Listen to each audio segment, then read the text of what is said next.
welcome to Ariel Helwani's MMA Show.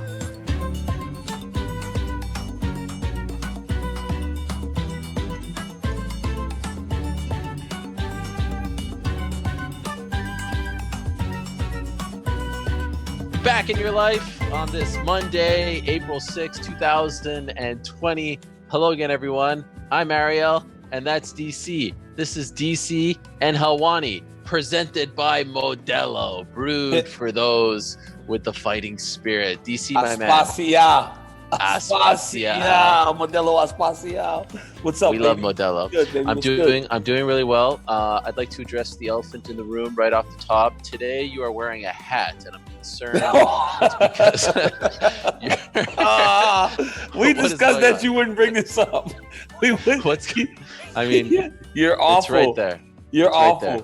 You're awful. Why? Okay. Why the hat? So last week I was all excited because my buddy was here. He cut my hair. I was good. But you know, when you're going bald, like as I am, there's a phase that's really ugly, right? The week after, it gets really, really bad. And right now, it's really, really bad. And I think quarantine is going to force me to shave my head. All the people that have been begging me to get rid of my hair because my hairline kind of goes back here, and I've been fighting them, they're probably going to win, bro. It's bad right now, Ariel. It's very bad. And yours actually looks pretty good, honestly. Oh, mine is phenomenal. I mean, if I get a receding hairline, I'll just have a normal hairline. I don't know who's fighting the the threat of baldness more these days. You or LeBron James. At some point, just let it go. It's me. Just let it go. It's me, bro. It's me. Like LeBron, I would die for LeBron's hairline at this point. And I know people make fun of LeBron, but I would die for LeBron's hairline. It's a thing of beauty. Have you thought about hair plugs? You know, man, they told me that when you do the hair plugs, you got to take some out the back. I don't know if I have any in the back to spare. You know what I'm saying? Like, how you going to take it from the back? I don't have much back here. It's like, where are you going to take it from? It's bald in the back. It's bald on top. It's bald everywhere. You want to take hair from back here? You want me more bald in the back and then put it in the front? I was at kids' wrestling practice one time. And they took a picture from top, right? And I was like, this was 5 years ago. And I go, that's how my hair looks back there? I was like, you guys are supposed to be my friends? Nobody told me? You guys are supposed to be my friends and nobody told me? Have you seen me walk away from you, Ariel, all these years and see the back of my head and never say anything? What kind of friend are you?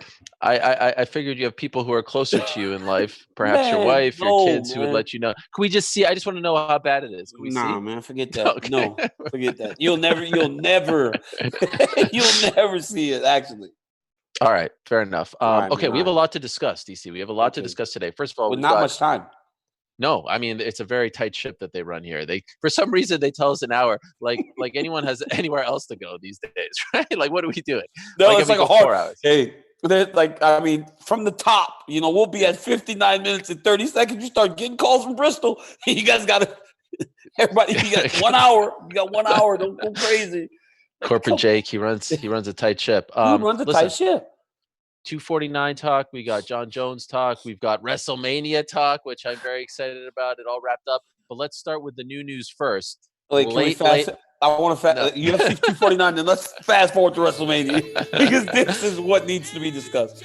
Go ahead. Okay. Late last night, I reported that the UFC, as they have been over the last couple of weeks, they are confident that they have found a location on the west coast of the United States to hold UFC 249 on April 18th, which is less than 2 weeks away now. They're not telling a soul, even the fighters and management involved in this card. They're not telling anyone where this is. But the plan is, from what I understand, is that they will find a location on the West Coast and they will hold multiple events there. So after April 18th, you have the April 25th card that was supposed to be in Lincoln. You have the May 2nd card that was supposed to be in Oklahoma City. You have the May 9th card that was supposed to be in Brazil. This will be almost like the new makeshift Apex, if you will. Wow. That's what they're hoping to secure. It hasn't been finalized just yet, but they're hoping it will be early on this week. They also haven't finalized the main event, but they're hoping it's going to be Tony Ferguson versus Justin Gaethje. That's not signed just yet. So after hearing this, DC, let me ask you this. It looks like it's the West Coast of the United States, not Canada, the West Coast of the United States, and Tony Ferguson versus Justin Gaethje is the fight that they want to make. Gaethje is in, Ferguson not quite yet. What about your boy? Your boy was in California, and he left. How do you Wait, time how out. do you explain Wait. this? How do So you wait. explain it? He was So in wait. California. Wait. All this happened yesterday, but in the morning, I saw you tweet something about Vladimir Putin, and somebody made an agreement for Habib to come back. I mean, what happened? Oh. So is Habib out now? Like, what happened? Did he not get on the private jet? Wait Did a second. Habib not make the flight? Like, what happened? What happened? Wait a second. Yesterday you put that there was an agreement. I mean, you put that up there, and then Dana White says something, and then you come back and so you just a big gangster now, right? You're a big gangster. I was like, what is going on? I couldn't believe it. I couldn't believe it. You put that there was agreement between Vladimir Putin. I'm like, wow, MMA is that big? And then all of a sudden, Dana says, no way. And then you're like, I love you, Dana. And I'm like, so you're a gangster now. I don't understand what's going on. Can we get to that? Can we get to that? Can we get to some place on the West Coast that nobody knows exists? I can't breathe right now. Wait a second. Ariel, where's this place on the West Coast? Is this a place on the West Coast? Where's this place? So I live on the West Coast. Oh my God! Wait, so where's you this saw place on the West Coast? You read a tweet. I read a tweet that said Vladimir Putin said Habib could leave. I was like, what is going on? Did you write that? No, I didn't write that. I thought that was you. It was a fake me, DC. I was like, oh my God. I thought it was you. I was like, this is the most insane shit I've ever read in my life. I was like, wow, Ariel actually Vladimir Putin said he could go fight. And wait a second. And then you saw Dana's reply, which was real to that tweet. That wasn't me. That was an imposter. Was that a real Dana? Was that Dana's real Dana? Obviously, I'm not paying attention. I'm not paying attention to the blue checks. This so is Dana what responded to an imposter. Oh my God. I was like, wow, Ariel's such a gangster now. He's such a gangster now. I thought that was me this whole time? I thought the whole time, since yesterday morning. And then you say some stuff about a place on the West Coast that I have no idea if this place even exists. Well, okay. Well, let me Yo, just. It's so hot. Oh my God. You okay? I took it off. I can't take it though. Okay, I can't breathe. Okay, first of all, let me clear the air for you and everyone else. Yeah, that please, was not man. me. Jesus that was Christ. someone named Ariel Helwani with a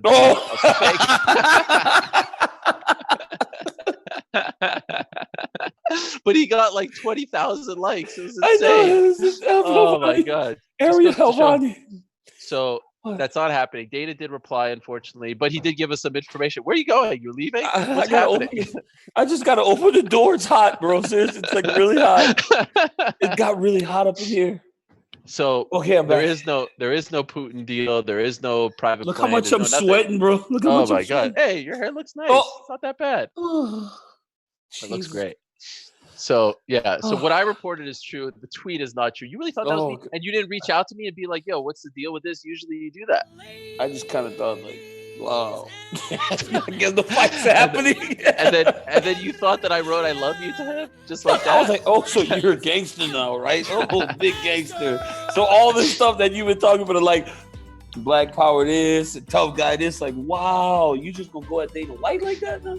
No, it wasn't me. It wasn't me, man. It wasn't me. Listen, he has me blocked on Twitter. That should have been the first guess, right? Like that should have been the first clue.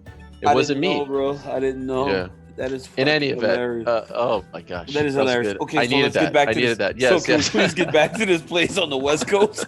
You have any more information? That's it. Just say the place on the West Coast. What do you make of this? Okay, multiple events in the same spot. So let me tell you what I think. Right? Yeah. I'm sitting home.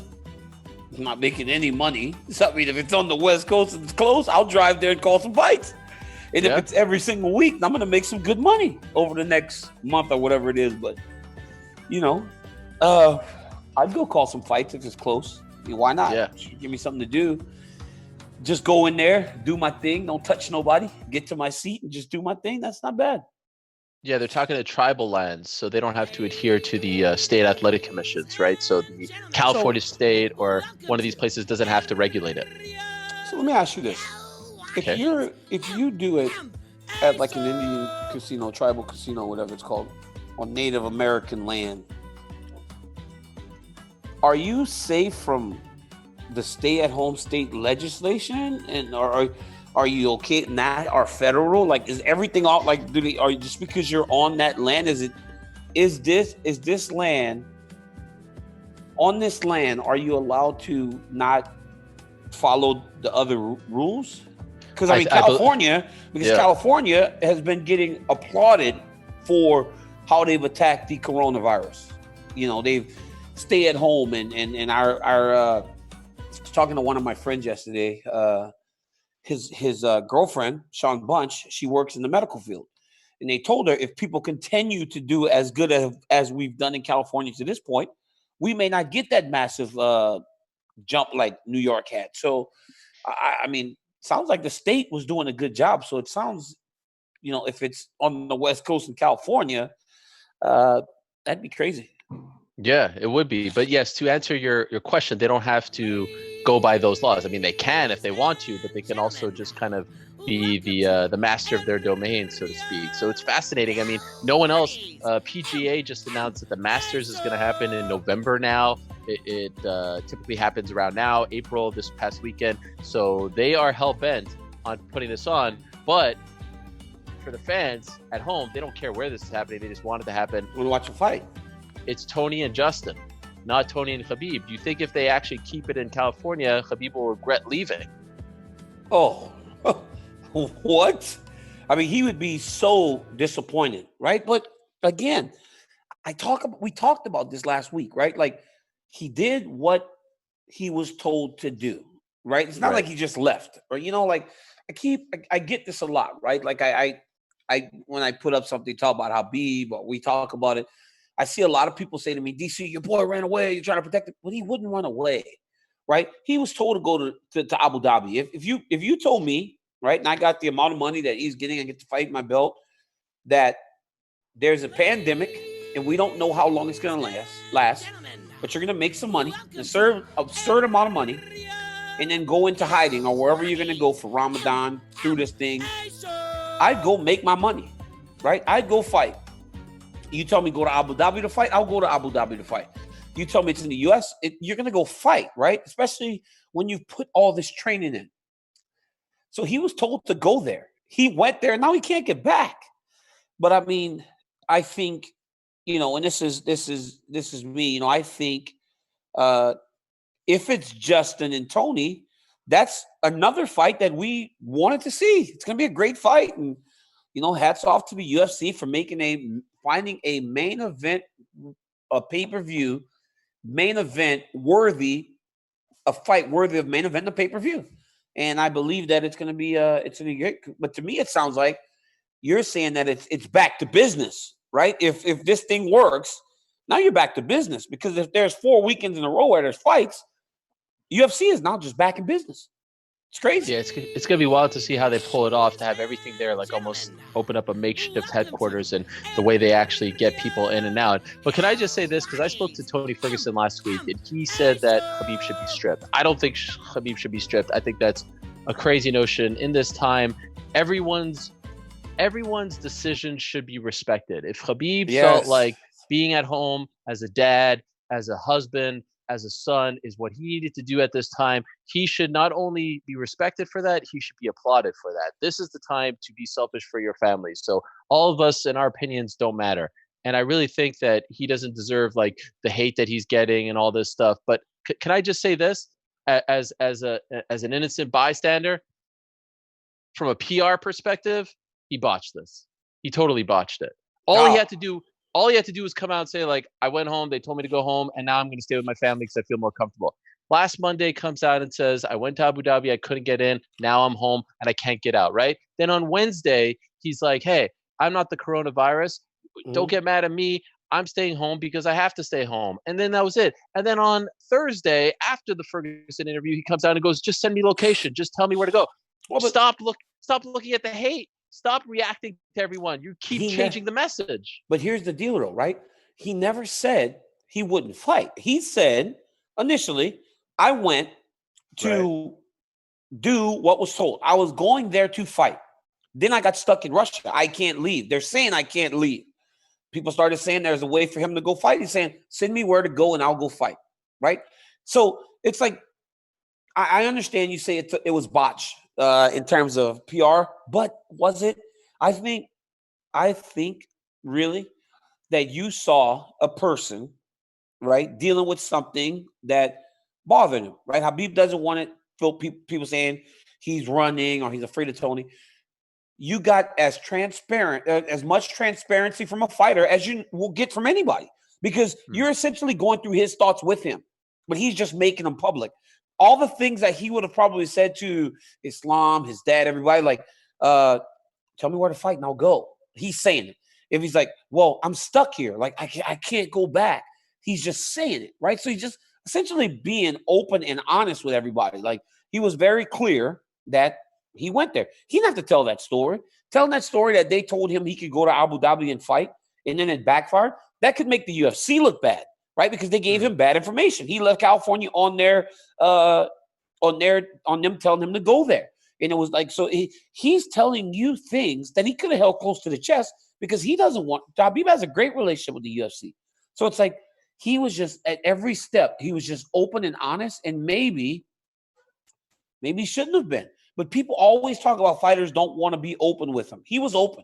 You saw his thought process as it played out. And if it didn't work in terms of public relations on that side of things, then too bad. But you got to see him making a decision or trying to make a decision right in front of your eyes. You know what? It's a very fair point. And we almost can't hold people to the same standards as we would under normal circumstances because it's such a confusing time. So yeah. I'm all for transparency. I want more people to be honest, even if it, may come across a little weird there. So you're right. You know what? Listen, I'm man enough to say, I'm just saying from a distance, it was confusing, right? Every day was a different message. But you're right. This is a guy who's probably dealing with a lot. It's a lot of stress. And he's getting all these messages probably being like, you ducked, you can't make weight, you're looking for an excuse. Hey, and you're talking about a guy that'll fight. He'll fight anywhere. That dude will fight Tony Ferguson anywhere, right? Like, he'll fight him anywhere. I know Habib. There was one time we were wrestling in the gym, and I was like, wrestle me. He was like, no, you're big. I don't feel good. And I kind of clubbed him behind the neck, and I hurt his neck a little bit. He was like, my neck, hey, dude got up. He was ready to fight with me. Now, the rest of the Russians all kind of circle around me, and I was like, oh my goodness, maybe I shouldn't have hit him so hard. But he was like, he's not afraid of anybody. He'll fight me. He'll fight Miocic. He'll fight Jones. He will fight every guy up and down the roster. Dude is not afraid of anyone. So to say that is it's absurd. And I know that he really cares about fans. So he's probably reading those things, and hearing all that. So at every turn, he tried to explain away something that people really don't deserve. You don't like. If when you're questioning a fighter, we can't try to give you comfort in your thoughts along the way. You get point A, you get point Z, wherever we finish. You get A, you get Z. That whole journey in between, that's between the people in the middle. And I think he tried to keep everybody in the loop at every single turn, and that backfired on him. I'll never forget after the brawl in Las Vegas, it was crazy. It was an insane seeing him, Connor, and all that. You were the one that was able to calm him down almost, right? Like, you were the captain. He listens to you. In the midst of all of this, is he asking you for advice, how to handle all this? Ariel, the other day when he put that message up, I got on Instagram and I messaged him because I know that he usually is on his phone there. I said, hey, I need to talk to you. This was maybe 2:30, right? 2:35, I get a call from Khabib, Russia. It's what I have in his phone, right? He has his American phone. He has his Russian phone. He's on FaceTime. I was like, yo, what's going on? I was like, are you out? Are you out? And he's like, why? Why you say this? Why you say I'm out? I go, because the message you just posted sounds like you're pulling out of the fight. And he was like, no, brother, I'm not saying this. He had just finished. I mean, dude still in the sauna. He was literally and if you go to Russia, in those saunas, there's the sauna, then there's tables where you drink tea and all that stuff. It's kind of like a whole deal, he was still at the sauna. It was 11 o'clock at night. He was still doing his work. He told me exactly what he weighed. He told me he could make the weight and go fight, but he doesn't know where the fight is. And that was what was most frustrating to Habib, was like, he just had no idea. Like, where is the fight?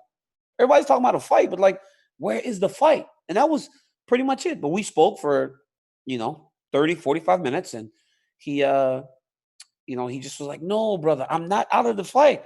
I just want to know where the fight is. And then, the next day he talked to Okamoto and told him some stuff too. And then, then Dana came on and said that he was out of the fight. So I don't know what happened between him and I speaking to that decision. I don't know. What did he say about his weight? How much is the weight between us? This is not between us. What do you think? Are you freaking crazy? Hey, this is not between us. Hey, did I tell you, Ariel, 90% of the people that listened to our show last week finished it. This is absurd. Yeah, that's right. They're not tuning out. They're checking in and they're watching the. Oh, I just burped. Show to completion. They're watching the show to completion. So it's like, I'm not. I mean, listen. He was in range. I'll say this. Okay. He was in Fair range. enough. He was good for the time away from the fight. Knowing him today as I knew him back then, he was in range. Okay, so we'll see how this all plays out. Dana White says on Twitter that he's going to announce the card today. Truth be told, I don't know if that's actually true. He's been saying for the last couple of weeks that he will announce the location. Let's see what happens. Hopefully we'll get some clarity. It's been a roller coaster, but that's where we currently stand. Now, the other elephant in the room is, yes?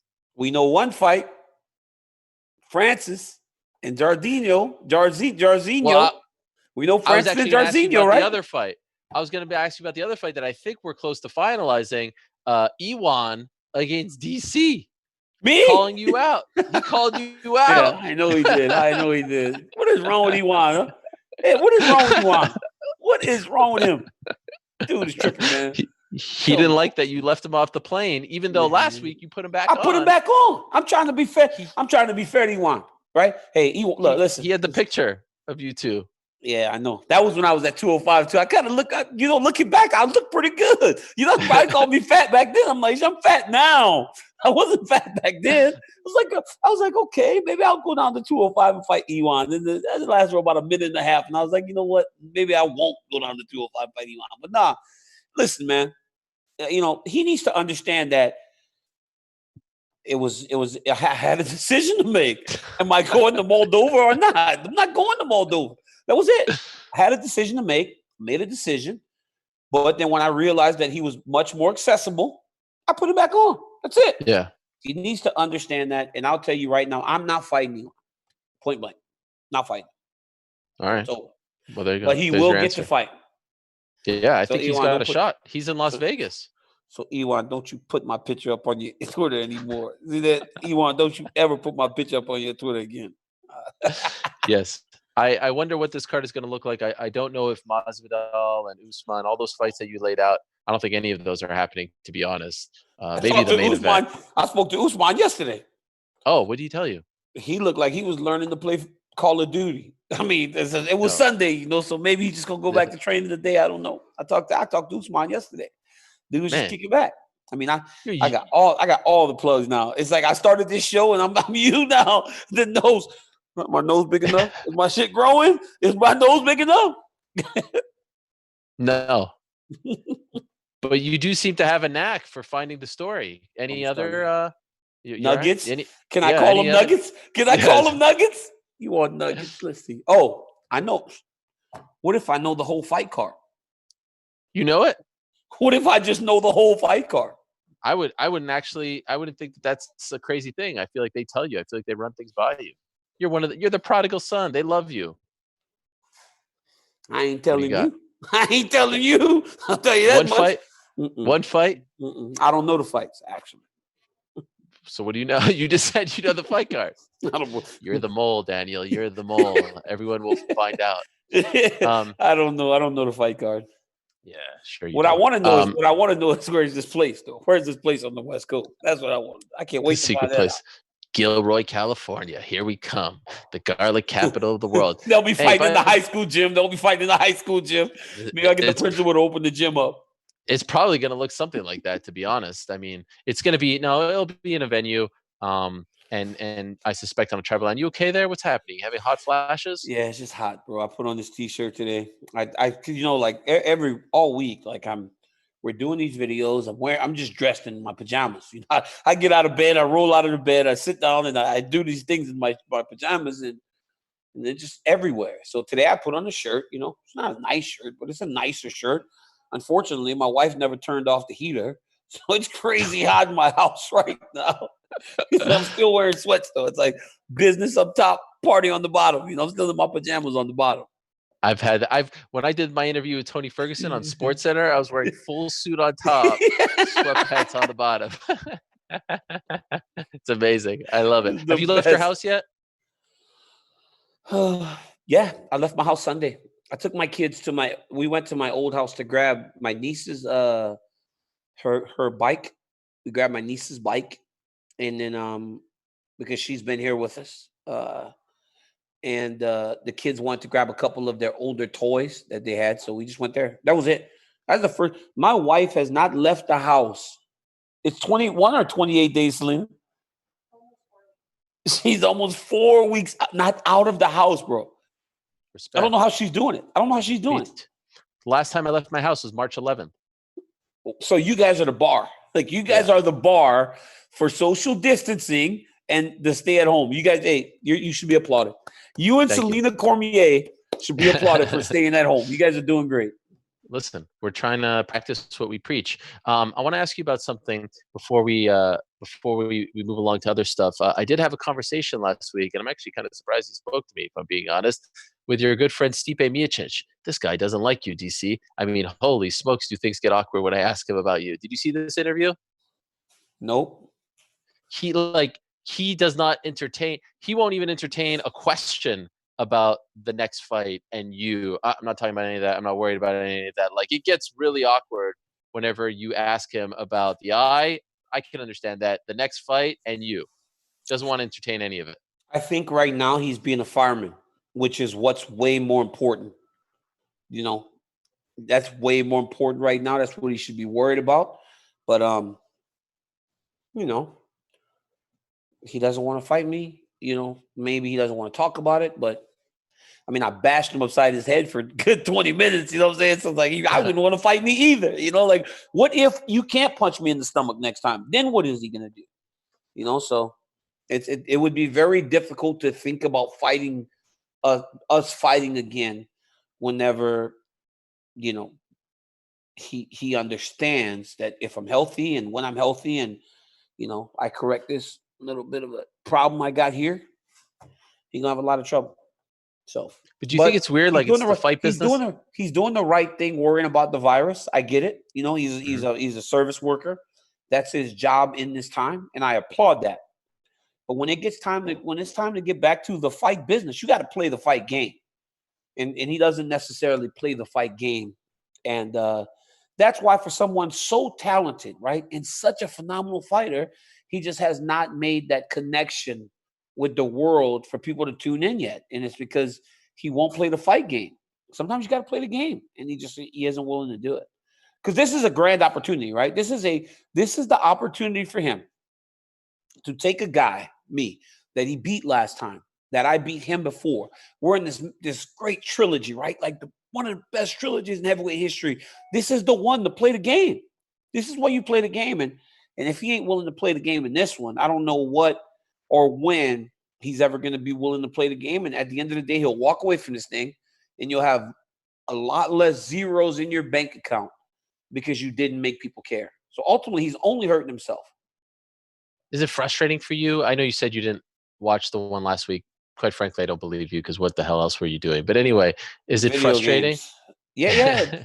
Video games a lot. The fact that he just won't engage at all, like there's no selling of this. Well, but I think right now, honestly, man, like I do believe that he's being genuine in saying that he's just worried about that other stuff, right? Most people are. Like, not everybody's still thinking about the fights. Right. People aren't all just sitting there thinking about when am I going to fight next. Especially a guy like Stipe, who's made money, and his money probably goes pretty far living in Ohio. So it's like he can focus on a lot of different things right now. as opposed to worrying about when and what the next fight's going to be. You know, I was watching WrestleMania all weekend, and we'll get to that, I promise. But he was actually shown a few times in the Modelo commercial. Our good friends over at Modelo announcing that they will be contributing to first responders and donating a lot to them as well. So we're very proud to be partnered with Modelo. And DC, I do believe that this week you have taken it upon yourself to read our ads. So please, the floor is yours. Yes, the book of Modelo. Modelo is brewed for those with the fighting spirit. Modelo is the official beer of UFC and partners with the likes of UFC champion Amanda Nunes. The fighting spirit means never giving up, even when the odds are against you. Beers are like fighters. It doesn't matter where you come from. It matters what you're made of. Hey, guys. Marquita. Sorry, guys.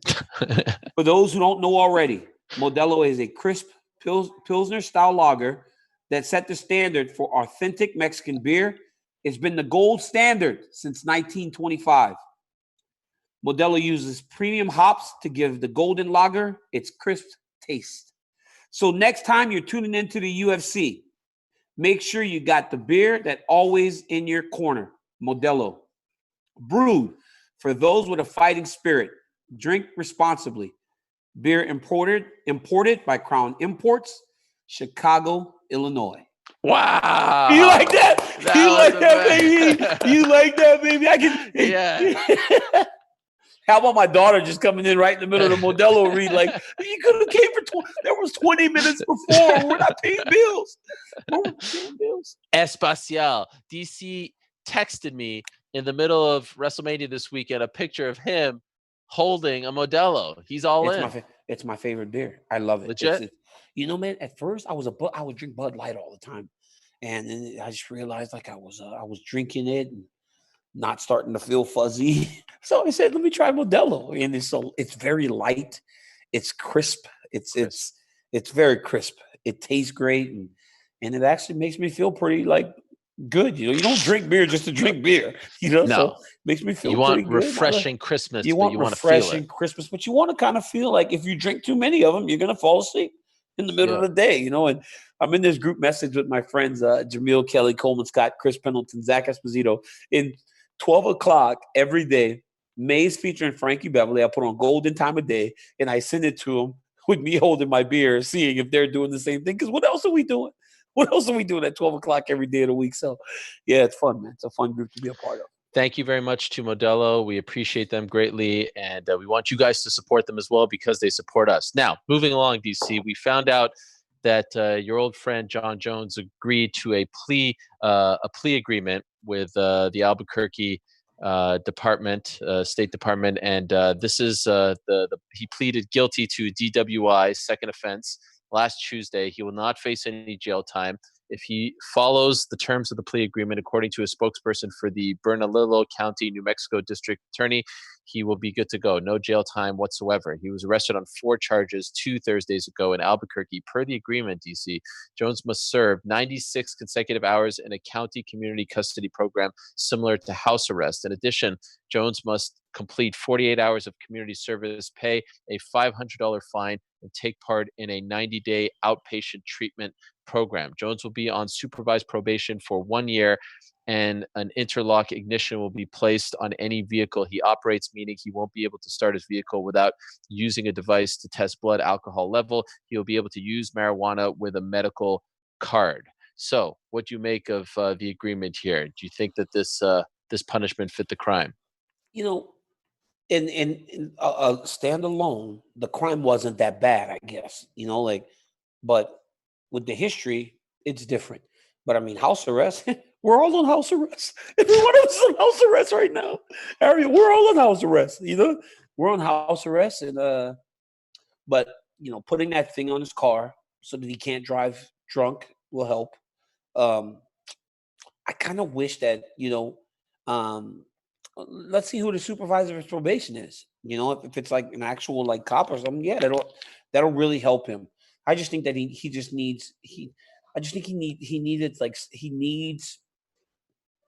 still will need something to really like kind of like almost punch him in the stomach. because I don't know if this is going to be it, if I'm being honest. Yeah, I don't a know lot if of this people. will be it.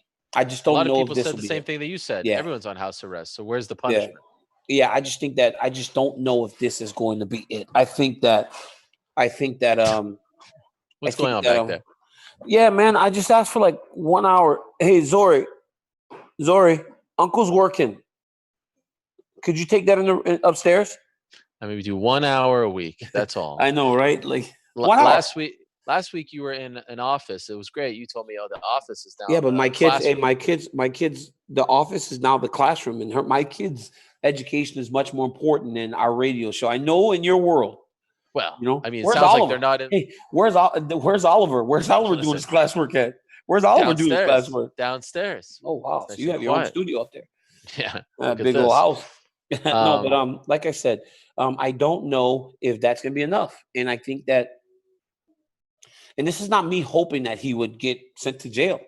I just don't think that this punishment is gonna be enough to stop him from doing those types of things again. I mean, ultimately there'll be something else, and sadly, there's gonna be something else. It's just not enough.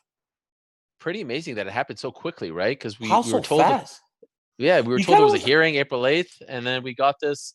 Not even, what day was this? This was March 31st. It's almost like you thought things would slow down because of the coronavirus, but they got this thing done quick, which is, he's got a good team, right? Because it's smart to get it done right away before it sets and stews and everybody's thinking everything through about all the past and history. Get it done right away. Let's get in there. Let's get it done right away. Let's start contacting these people to make sure that, we don't want people to sit on this thing and stew on it, because then they start to put everything up against each other. Let's get it done right away. So yeah, his team did, I think his team has done a good job at every turn in terms of all the things that he's gotten into trouble doing. But the reality is, for as good of a job as they're doing, I still don't believe they're doing him any favors. Do you follow him on Instagram? No, I don't. Are you blocked? No, I just don't follow him. Okay, because I used to follow him on Twitter before when I was still wrestling. The kid started fighting at UFC 100, right? Didn't he fight UFC 100? Yep. And I said, "Oh man, this kid's awesome!" Like, I started following him, and then we had that incident back around 2010 or 11, and then I was like, "I'm not following this." Actually, you know what? I still followed him. Up until right before our first fight, because I just forgot that I was following him, and the dude sent me a direct message. And then when I went to respond to him, it was like he didn't follow me or something, so I couldn't send it. So I screen grabbed it and put it on the internet or something. So yeah, but I what was the message? I just one of those Jon Jones things, like, I'm gonna make you. We had spoken one time. He said something publicly about being my daddy, right? And I said, and then I guess people started going, his dad got killed. What an asshole. And so then Dana called me on three-way with Jones, and Jones was apologizing, like, him. Wow. I didn't know, all that. Like, I didn't know all that happened. And I was like, okay. I was like, no problem. Let's just go fight. And then we got into an argument again, and then he sent the message saying the same thing, and I was like, "Oh my!" I was like, "What the hell?" I was like, "What the hell?" Yeah. We got into an argument or something, like, which is what we always do. And so then he said the same thing, and I was like, "Well, what's the point of that conversation? Like, what was the point of having Dana White call me?" Listen to this though. No lie, this dude is so crazy. Jon Jones is so crazy. This is crazy, right? I know every week I got like some insane story, but listen to this. I'm at my house one night. It's 2:00 in the morning. I get a video from a random number that I don't recognize. And it's like 4 guys in a bar, and they're discussing who's the greatest fighter of all time. And they're like, "Oh, shoot, Jon Jones, Jon Jones, you're the man, I'm telling you." But I like DC, man. We like DC. DC got game, da-da. It is like, and then the person says something behind the camera. And the guy goes, "No, I'm telling you, John. I'm telling you, John. Like, I said it." And then I'm like, is this Jon Jones? Jon Jones sent me a video. I'm serious. So He sent me a video in the middle of the night of guys discussing who was the greatest fighter of all time. I was like, where did you get my phone? Dude, I'm telling you, it was do Jon you guys Jones. text? I don't text him. I just wrote, who is this? Did you reply? I said, who is this? Oh, And then there was no response, because he might have like woke up the next morning like, did I really text that dude? Like, it was a video of like 4 black guys. They're discussing who's the greatest fighter of all time. I swear to God, they were talking about me and Jones. and you then the could guy hear goes, him? John said something, and the guy goes, no, John, I'm serious. I'm telling you. Like, I'm telling you. Wow. Like, When was this? dude, if I look through my phone, it was a while back, but if I look through my phone, I bet I can get this video. But like, it was like, yeah, the guy was like, I'm serious, John. No, I'm telling you, I agreed with you. Like, you are the best, but man, we like DC. It was crazy. It was the weirdest thing. I was like, this cannot be Jon Jones actually texting me. This is the craziest thing in the world. It's like, you texted me. Did you ever text with him prior to that? Mm-mm. No. Last week, I kind of was like, ugh. When I first heard about this arrest thing, I was like, should I reach out to this guy? But then I Wow, didn't. really? I was like, nah. What were you gonna say? It's like, come on, man. Like, come on, dude. Like, come on. Like, just come on. Like, get it together. But then I didn't. I'm not Do you gonna think he sit would there- have appreciated that? I don't really know. I don't really care. But like, I just like in the midst of it, I kind of was like, come on, dude. Like, But then, my thoughts got better, and I was like, wait, do you remember who we're thinking about here? This guy sent you a video in the middle of the night, like you were sleeping, tucked in bed. It's like 4 o'clock in the morning, like 3 o'clock in the morning. Like, what? All right, You must have been really bored to start thinking that you're gonna send him a message like that, sitting around. Hey, that I'm in bed. I'm sleeping. I'm not out at 2 o'clock. But yeah, dude, send me a text message, man. That's some crazy stuff on. By the way, did you guys I ever think find out? I think this dude's like, so I think the dude like is obsessed with me. Like, I think he likes me. Like, he actually might like me because he sent me a text message. Well, he said recently that you're kind of an inspiration to him, right? That later, right before the Reyes fight, he said this. He paid you a nice compliment about how to be older in your career and treat yourself, and right? No, you're not buying any of this. No. Send me a message, man. Like in the middle of the night, like just talking about who's the greatest fighter of all time. It's crazy. It's crazy. Did you ever find out? What's that? But you could tell, but the guy is talking to him. I think he recognizes where I stand in this game. You know what I'm saying? Because in that conversation, it was who's the best, and it wasn't all these other dudes. It was him or me. You know what I'm saying? And that's it just shows you that people around the world respect what I've done in this game. Of course. By the way, did you ever find out who recorded that satellite interview and like how it got out to the world and all that? No, I don't think it took. I don't think it took no. It took a genius to do it, but I think honestly, if I got to guess, I think it was the Canadians. TSN. I think TSN got me, dog. I think it was the Canadians, dog. It was the Canadians. It was our friends It was our friends up north. Our friends up north kept the camera on. It was the Canadians. The Canadians. The Canadians actually. Who would have thought? The Canadians, Justin Trudeau, who thought the Canadians? He wasn't even around back then. Who knew the Canadians weren't a peaceful people? I thought you guys were peaceful and didn't start trash. But now, come to find out, it was TSN. It was TSN. Yeah, come to find out. It was TSN. It was the Canadians.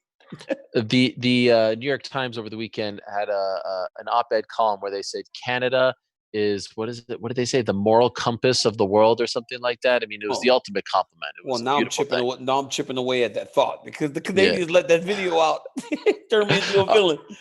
Okay, enough of all this. Now let's talk about WrestleMania. This is what that was all foreplay. We've been dying to talk about WrestleMania. Okay, let's do it. I have so many thoughts. First of all, let me just ask you this. 2 nights. It was like 3.5, both nights. They broke it up, 16 matches. Empty performance center. Look who's behind you. Look behind you. Oh, who's there? Claire. You want to talk about WrestleMania? Claire just came in. Claire just came in. I'm doing a show right now. We're talking about wrestling. I'll be back. I'm so happy that happened. I'll be back. Okay. 2 nights. I didn't even notice. First time it's happened. That's amazing. Did you enjoy it? Empty Performance Center. Did you enjoy it overall? Did you like it? It started slow. It started slow, right? Like, and you and I were texting back and forth the whole time. We were listening, and I told you to turn the volume off. Maybe that'll help, because then you're Yeah. just watching wrestling, right? You don't hear all the yelling and screaming. But it picked up. It got better. It got better, and then it just reached a level on night one at the end that I never thought it could reach. And then I thought it was over at night one, and night two, it actually got better. It was like, I just think that whoever came up with, look, wrestling in front of an empty arena, right? I love seeing the Monday Night Messiah come out and be all white, Seth Rollins, and he finally getting Kevin Owens getting a big victory, but for me, the in the ring things with no crowd, I understood how much I love the role that the commentators play, because they help you build and tell the story of the match. And in this weekend, it didn't work, right? Because they were talking about a moment like WrestleMania, and it was like, there's not 90,000, but for what they had to work with, I thought JBL, I thought Michael Cole, I thought all these people did a wonderful job of putting on a great show. But again, the stuff off complex worked the best. That was the best by far. Yeah, I still feel a little funny about them continuing to do it, because we're telling everyone to practice social distancing. Same thing I feel about 249. Like, I probably think that, we shouldn't be doing this because all the other sports are shut down. But I will admit, if I'm able to, and this is all, like you were saying with Habib, like, it's all very confusing. We all have mixed emotions, but to have it 2 nights and getting my sons, especially my middle son, Walter, who's very much like me, they were all in, my man. Like, I've never watched a wrestling event with them like this. They were all in, and I showed them all the preview videos, like all the packages, which WWE does better than anyone. They were all in. And then, like, when you get to, as you said, the Boneyard match, it was so ludicrous that it was fun, right? It was so insane that it was fun. Ariel, I watched the lead up, right? And you know what's so great? And I understand the coronavirus has us all like locked in, but the excitement around WrestleMania was like unheralded. It was like we were texting each other an hour before, like, oh my goodness. Then again, all my friends would text me like WrestleMania is about to start. Like, everybody was sitting down with their kid to watch wrestling, because it was the first thing that we've had in a while that was live and something different. You know what I'm saying? So, but the Boneyard match. Oh, goodness. Alan Jones versus The Undertaker. Mark. Come on, Alan. Mark Calloway. Come on, Alan. Hey, he's like, come on, Alan. And then I'm thinking I'm going to see the dead man, but I get the American Badass. You get the American Badass Undertaker, the guy that rode the motorcycles. It was freaking phenomenal, man.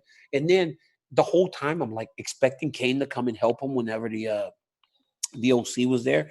No Kane. Then all of a sudden there's like music playing in the background. It was just the music was ridiculous. The lower thirds and stuff. It was like a little mini movie. Sometimes it could be so ridiculous that it's great. And it was great. And the finish was awesome, because little Daniel walks downstairs and he looks at he goes, wait, what? AJ Styles died? Because AJ's hand is like out of the grave. AJ's hand's out of the grave. The phenomenal one's gone. And I'm like, Dan's like, he died? And the Undertaker just said, he's like, don't bury me. Don't bury me. Who knew AJ Styles was such a good actor? AJ's like, don't bury me. Don't bury me. Undertaker kicks. Dan goes, he got kicked, and then he must have passed out or something. And then the Undertaker buried him alive. He's like, is AJ Styles really dead, Dad? He's like, Dad, I'd like to watch the whole Boneyard match, because he watches the end. I said, Papa, I don't know if I can show it to you. I can't. I need him to think that AJ Styles is gone until he sees him on Raw next time. Yeah. That's the best part, is suspending the disbelief. The music and all that stuff was so ridiculous, but it was fun. It may have extended Undertaker's career another 5 years. I hope he fights a Boneyard match every year. Oh, yeah. This is way better for him. The top 3 matches on the first night, Boneyard number 1 by far. Kevin Owens and Seth Rollins jumping down and all that stuff, tremendous. Awesome. And then the ladder match. But then when we get to night 2, let me just tell, I rewatched this. So So my kids, I built up the Fiend. I showed them everything. We went through a compilation of every Firefly Funhouse segment. They It's the were all best. in on him. And Cena, everyone loves Cena. All the kids love Cena. My son Walter stayed up till 10:30. Everyone went to bed for this match. And I don't think he understood what was going on with the Nitro and the old clip. I rewatched it this morning. I enjoyed that so much. However long it was, that was incredible. That's one of my favorite wrestling moments ever. Like that little match or whatever you want to. That Firefly Funhouse, whatever the hell that was. Bray Wyatt. I will admit, like this time He's last the week, best. I wasn't really up to speed on this new gimmick of his. I kind of checked out this past year. That is insane. Like the way he does all that, the character, and it is phenomenal. Wow. And I this loved it. is a I friendship adored that it. will never ever end. It's the best thing. Hi. Listen. Yowie wowie. Yowie, wowie. Did you see the one where he's like dancing like this? Like he's like dancing and shit. Amazing. Dude, they let him go. He can't. I've read when I first saw it. I read up on this like tremendous, like so in depth. So good. 5 more minutes.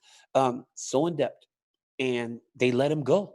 He had this idea. They let him try it, and it turned crazy, right? And then he lost to Goldberg at Super Showdown. And so when you got a person like the Fiend who had never lost, he was wrestling in front of his red light. He gets beat by Goldberg. Now you could lose a little bit of that like luster. How do you rebuild that? What him and John Cena did last night is he's a bigger monster today than he's ever been because of, one move. It took one move. He hit amazing. This is the Abigail match over. Man, and John Cena? Hollywood Cena? Hollywood Cena is the greatest thing I've ever seen. He's like, okay, now do we agree? Hey. Cena's like, ruthless aggression. And then he just missed him. Ruthless aggression. And it was the best. It was awesome. And then Hollywood Cena. And then he's like Eric Bischoff, the coolest guy I've ever seen. It's like, what is going on, bro? It was so good. They nailed that. That was because everything that was happening in the empty arena was a little bit depressing, right? Yeah. It felt like an old episode of Tough Enough, if you remember that show. Bro, this was the best. This was the best. The produced stuff was amazing. But Firefly Funhouse was better than Boneyard, right? Oh, absolutely. Okay. Absolutely. Because what those guys did last night, what they told, that little story they told was amazing. And then, man, what people always talk about, I remember people always boo John Cena. And Bray Wyatt kind of played on that last night. Like, you're a bully. There's always a championship. John Cena understand. John Cena will do business, right? John Cena will do business. And a lot of people don't, right? The old days, on your way out, you put somebody over, right? You put somebody over and you let them go and ascend. The Rock did it for John Cena. He won the belt 1 year, came back, got pinned by Cena, let Cena go, right? Everybody did it. John Cena does business. Brock Lesnar does business. He doesn't put you over like back in the day, man. Like, do you remember when Hulk Hogan used to have to let somebody pin him? He would cry. He would complain. He wouldn't leave the ring.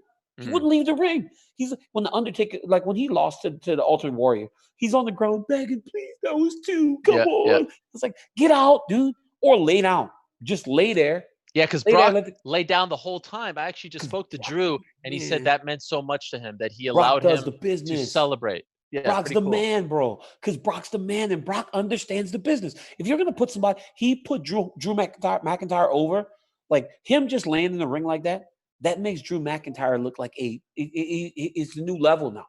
It's new level, right? You don't run out of there and disappear. You put the dude over. You don't complain, act like you kicked out at 2. You do the business. John Cena, who's been a 16-time world champion or 17, however many, he gets hit with that move. He gets pinned by Bray Wyatt, 1, 2, 3, right? It's over. Back in the day when Bray Wyatt was coming up, John Cena beat him, right? Heard the Bray Wyatt character when Bray and those 3 guys, Luke Harper and Eric Rowan, were really good. Heard his character a little bit, right? Took a little intrigue back. So he paid him back, right? He put him over. 1 move, Sister Abigail, pin, 1, 2, 3. John Cena lays on his back. Segment ends. Brock Lesnar gets pinned. Brock Lesnar hits him with all kinds of F5s. Boom. Gets hit with the Claymore kick. Pin. 1, 2, 3. Lays there on his belly while the dude's celebrating going off air. These dudes know how to do business. You got to do business if you want to play the game, man. The Rock knows how to play the game. The Rock let John Cena pin him. It's like, stop complaining. Don't be one of those guys like back in the day where your ego is so big you can't put the next guy over. It was amazing. Brock's the man, though.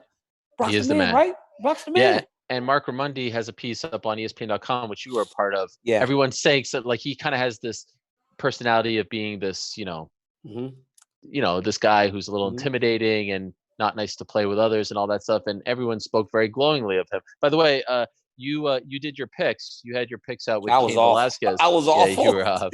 I think. Bad. What were you? 12 for 6. So 12 right, 6 wrong. I believe. I didn't win 12. I didn't get 12 right. Or did I get 6?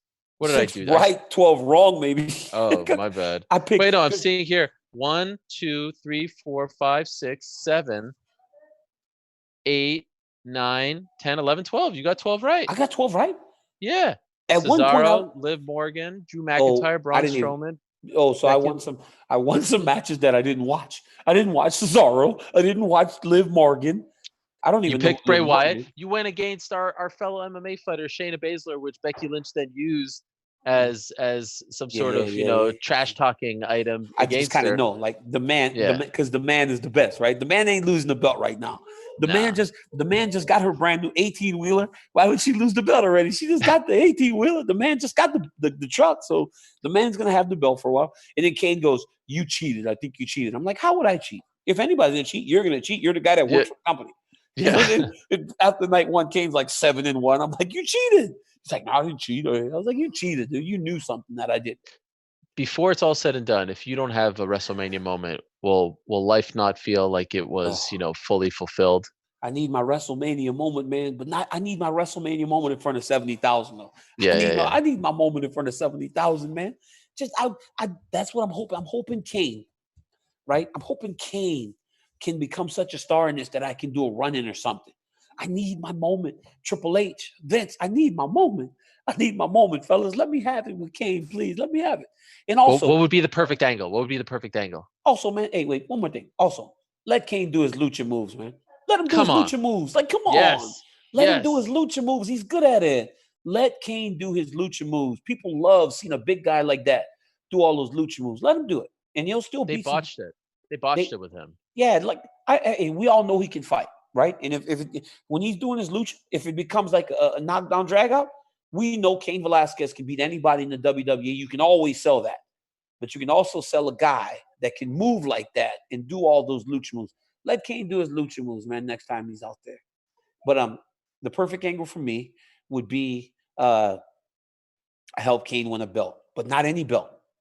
I don't want to help Kane win the world title. I want to help Kane win the Intercontinental Championship.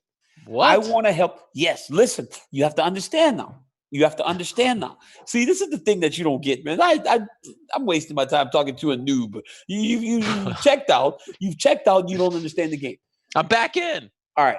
I want to help Kane win the Intercontinental title because Mr. Perfect, the Macho Man Randy Savage, the Ultimate Warrior, Shawn Michaels, Bret Hart, all these guys were Intercontinental champions before they became world champions. So I want to be there to help Kane win his first title. That tells me he's on his way up to the top. You know what I'm saying? Because I don't like when guys just win belts without any I don't want to see the guy that doesn't. I mean, did Roman Reigns ever win the Intercontinental Championship? Because I need those guys to hold that second belt first, right? Because that's the way it used to be. And when they do that, so when I help Kane win the Intercontinental title, not the 24/7 title, you can get rid of the 24/7 title. I don't like Gronkowski. Yeah. I mean Gronkowski, but Intercontinental Championship, WrestleMania, Kane versus somebody. I just want to trip him though. I don't even want to hit him. When they go to the rope, I want to pull the foot. Like, how you pull the foot from, trip them underneath. They fall flat. Can't hit them with the finishing move. Match over. We celebrate in front of 75,000. Oh, at WrestleMania, DC and Cain Velasquez and his good friend. Just think about it. Oh, 1, 2, 3. Cain Velasquez, the winner and new WWE Intercontinental Champion, Cain Velasquez. And then Michael Cole comes in, and Daniel Cormier and Kane, their friendship from the American Kickboxing Academy to 75,000 at the Hollywood Forum or whatever, the Rose Bowl. This full circle, these two have come. What a moment. We're both out there crying and shit. Oh, we're jumping. And then, oh my goodness, in comes Michelle and Coral, and there's little Kane. And he hands him little Kane. It's like, it'd be the greatest WrestleMania moment ever. El Toro. Yes. El Toro. Listen, I got the perfect idea. I got the perfect setting. What has been sort of like a house of horrors for you? House of Horrors. Any of those Halloween things that you walk in, they got the mirrors. No. Where's the one Anaheim. place you say? Oh my goodness, Anaheim. We do it okay. at Well, so it's not Anaheim, but next year's WrestleMania is where? It's in LA. It's in LA. You come back full circle. You right those wrongs, and you help your friend win the championship. But not perfect, only right? Like Kane dropped the belt there. I dropped the belt in LA. Luke I dropped 2 belts in LA. AKA has lost 4 UFC championships in LA. So for Kane to win a title in LA, and me and Luke lives in LA, we can all run in the ring. We could celebrate. So great. It would be the biggest WrestleMania moment ever. Listen, guys, listen. We're giving you gold here, just like we gave you gold with the camera angles. Remember, That's right. We gave the camera angles. And I told Triple H that he needs to thank us when I spoke to him. Paul. Yes. Paul he gave us full credit. Listen, Ariel, at this point, we're not calling him Triple H anymore. We're calling him Paul. We're first name basis. Paul and Vince. Hey, Paul and Vince. Speaking of Vince, did you see that the president held the conference call with all these commissioners and included where Dana White and Vince McMahon? That's so crazy. Like, what is going on? Hey, bro, where are we in what world are we living in? Bizarro world. Did you see the episode? Did you see the episode of Seinfeld where they were in Bizarro world? Like, yes. They were in Bizarro world. Like, could you imagine? I was listening to my guys, and I'm kind of taking this from them, John Pollock and Wade Ting, postwrestling.com. Check them out. Could you imagine, like, we're doing this on Zoom right now, right? Mm-hmm. Could you imagine that Zoom meeting with like Roger Goodell, Adam Silver, Gary Bettman, Dana White, Vince McMahon? Who's the guy that shows up last, right? Like, because you want to be the big dog, be like, oh, I'm sorry, President Trump. I was busy outside. Dana White shows up last. Dana White shows up last. Dana White absolutely shows up last. Because here's the deal, right? For as great as all the sports are, everybody wants to be a fighter. And everybody wants to be a fighter. Everybody want to be able to fight. That's why you see sometimes basketball players fight each other, and it's awful. When basketball players fight, it's awful. The only basketball player that I truly thought in the world could fight was Latrell Sprewell. He was very scary. Football players, the fights aren't good. So Dana White definitely, the boss shows up last every time.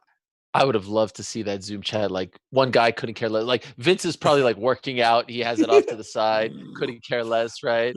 Sorry. Vince is like, Vince is like, sorry, Trump. I mean, remember you used to work for me. Hey, Vince is like, Trump, you remember when you used to work for me? Like, his Vince is all lifted. Like, Well, this is amazing. You know what's amazing? Usually the last couple of weeks throughout the show, Corporate Jake has been sending me updates like 20 minutes left, 15 minutes left. He hasn't sent me one update. I don't even know if he's still there. We put him on the spot. We put him on the spot. Yeah, it's 10:02 though. Hey, Ariel, I'm paid for an hour. You're 2 minutes over. It's time to start counting my overtime. You don't got to go home, but you got to get the hell out of here. Get the hell out of DC and Helwani. Oh, wait. I think he just wrote me. Let's see what he wrote. What did he say? Rap with an exclamation point. DC, thank awesome. you very much. I'm glad that we started with the hat, but then in the end shed the hat. I'm glad that we solved the mystery of who was that person tweeting Dana White yesterday. Well, oh my goodness, who was it? Can you believe that I thought that was you? That's bad, man. That is bad. I gotta do better, man. I gotta do better. Thank you so much to Modelo for helping us out and for being a part of the team. DC, you're the man. Thanks to Jake, Corporate Jake, and TST back in Bristol as well. Thank you to all of you who continue to download, rate, review, subscribe, do your thing. Let the world know about DC and Helwani. We're the ones who are going to get us out of this mess, all right? When the book is written about this pandemic and how ESPN came out, these two guys right here will be the ones written the first line about the ones who pulled us out of this darkness. Yes? Give me that little short fizz, Ariel. Yeah. That's what I'm talking about. That's what I'm talking about. I like to hold mine high. Ariel holds his right about half cocked right there. Power to the people, my brother. To the people. Everybody stay safe out. Hey, stay safe out there, man. Stay with your loved ones. We'll get through it. Thanks for watching. We'll see you next time.